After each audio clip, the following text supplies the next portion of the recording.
Los 94 años de mi abuela llegaron a su fin. La conocí desde que era niña porque vivíamos en la misma casa. Su herencia decía que aquella casa tan lujosa quedaba a mi nombre, pero a manera de respeto debería dejar los cuadros y muebles en su lugar. Siempre que de niña le llevaba sopa a mi abuela cuando estaba enferma, pasaba por el pasillo mirando al suelo para no tener que ver ese feo cuadro colgado en la pared. Era el cuadro de una viejita con una mirada algo penetrante.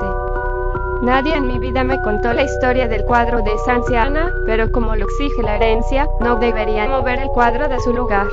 Un día como cualquier otro iba a la cocina a preparar mi desayuno, pero casi me pegaba un tremendo susto con ese cuadro. Veía a la nada con una mirada tétrica. Parece que ha cambiado el gesto que mostraba, frunciendo el ceño como si quisiera ver algo a lo lejos, algo absolutamente espantoso. En pleno estado de shock tan solo pude cubrirla con una sábana que quedó colgando, de forma que cubría totalmente ese cuadro. Durante el transcurso del día pude pasearme por el pasillo sin miedo a volver a ver ese rostro tan horroroso mirándome fijamente. Al caer la noche escuchaba un ruido muy sigiloso. Saliendo al pasillo para ver lo que ocurrió me percaté de que la sábana yacía en el suelo. Mi corazón se aceleraba y agitaba cada vez más. Ahora el rostro de la anciana me estaba sonriendo de una forma macabra. Mostraba su malgastada dentadura y estaban muy remarcadas las arrugas de su rostro.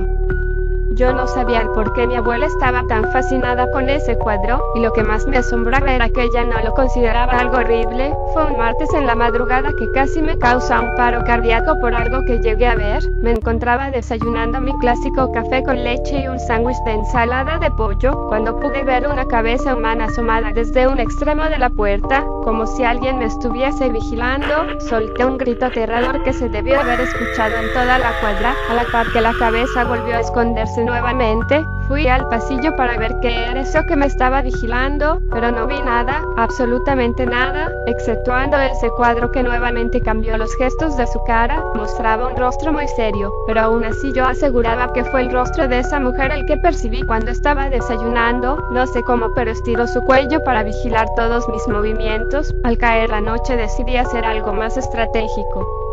Decidí instalar una cámara de vigilancia para ver si era el rostro del cuadro el que se estiraba para vigilarme, e incluso si cambiaba las muecas de su rostro. La dejé grabando por 3 días, tiempo que utilizaría para salir de Lima a otro departamento de mi país. Pasado ese tiempo llego a mi casa para revisar el cuadro y la cámara de vigilancia. El cuadro cambió su rostro. Ahora la anciana del cuadro estaba enojada, con una mirada llena de rabia y de furia. Sus ojos brillaban de odio. ¿Por qué habrá sido? Revisé lo que había grabado la cámara en los 3 días que no estuve en casa. El primer día no hubo movimiento alguno. Hasta el momento en que cayó el anochecer, pude ver el movimiento de la cara de la mujer. Estaba mirando a los lados, como si se cerciorase de que hubiese alguien en las cercanías. Después pude ver cómo sacaba el cuello de la pintura y salía del cuadro. El cuello de la anciana se estiraba infinitamente, mientras el rostro de la viejita recorría todas las habitaciones, como si estuviera fisgoneando. En el momento en que finalmente vuelve a su postura, reemplazó su expresión a la de una sonrisa. A la mañana siguiente la vi repitiendo el mismo procedimiento, solo que en lugar de volver a su lugar, empezaba a moverse más.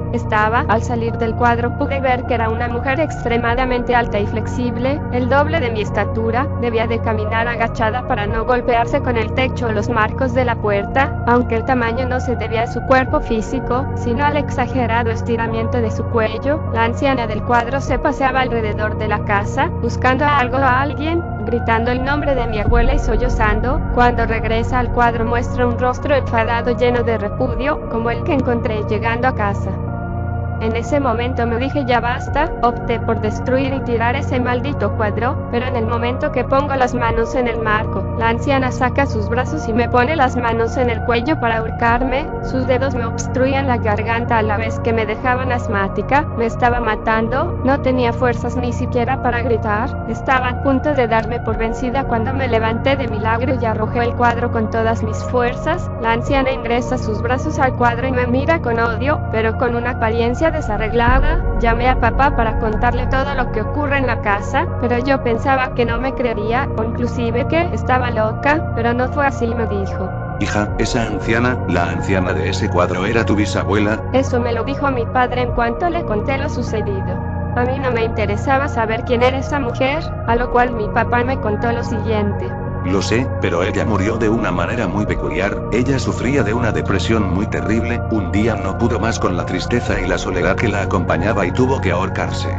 Esa historia fue muy impactante aún para mí. Admito que el hecho de que mi bisabuela se haya suicidado es algo extraño, triste y en parte algo conmovedor, pero ella me quiso matar y me costaba explicárselo a mi papá conforme transcurría la llamada. Tenía pensado colgarle y buscar alguna otra solución, pero lo que me contó me dejaría atenta a la llamada. Lo curioso de ese cuadro, hija mía, es que tu abuela lo pintó el mismo día en que tu bisabuela se ahorcó, exactamente antes de que cometiera suicidio. Fue una petición de tu bisabuela que pintase ese cuadro, pues según ella, por medio del cuadro la cuidaría de todo aquel que la quisiera lastimar o hacerle daño. Hay algo que...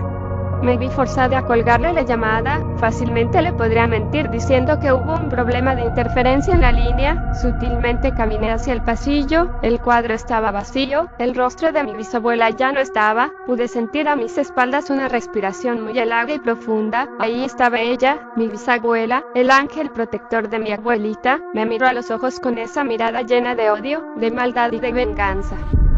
Ese cuadro era capaz de verlo todo. Estoy segura de que veía cómo le llevaba su sopa a mi abuela, una sopa cargada de veneno, y cómo hacía caso omiso a los gritos de agonía que mi abuela emitía. Ella sabía quién fue el responsable del fallecimiento de mi abuelita, así como puede que mi abuela también sabía cosas. Esa sería la razón por la cual ella decretaba en su herencia que mantuviera ese cuadro en su lugar. La anciana empezó a ahorcarme. De nuevo sentí esa sensación de falta de respiración. Mi respiración se cortaba al grado de que escuchaba pasos aproximarse a las escaleras. Mi bisabuela regresó a su cuadro con una expresión enfadada en su decrépito rostro. Era mi hermano que había llegado a la casa, me había salvado la vida. Le pedí guardar el cuadro en el sótano. Mientras lo trasladaba pude ver a mi bisabuela haciéndome señas de muerte. Nunca más he vuelto a ingresar al sótano, ni siquiera años después de todos estos sucesos. Aún escucho el sonido de la manija del sótano siendo forzada en vano, como si alguien estuviese atrapado ahí adentro.